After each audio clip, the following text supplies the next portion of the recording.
First, disconnect the throttle cable and kill wires from the machine. Make sure the on-off switch is in the off position to avoid an unexpected start. Remove the 2 bolts and nuts that secure the half-moon clamp to the clutch bracket. Grab the flex shaft and pull it away from the machine. You might need to wiggle it a little so the drum will release from the rotor. Next, to remove the drum from the end of the flex shaft, loosen the 2 set screws on the drum with a 5/32 inch Allen wrench.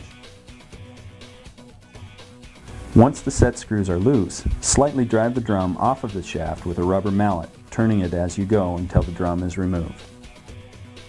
Place the shaft assembly on the floor.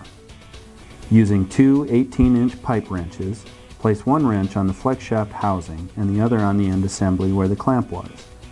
Make sure the pipe wrench on the end assembly is going counterclockwise.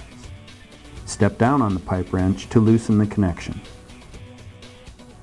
Unscrew the end assembly from the flex shaft housing. If the core will not pull out once the end assembly is loose, you will need to replace the complete flex shaft assembly. Before sliding the core back into the housing, it is necessary to grease it using white lithium tool grease. Start at the stub end of the core and squeeze a bead of grease on the core as you push it into the flex shaft housing. It may be necessary to turn the core at the clutch drum so the stub inserts properly into the transmission pinion shaft. Tighten the end assembly down.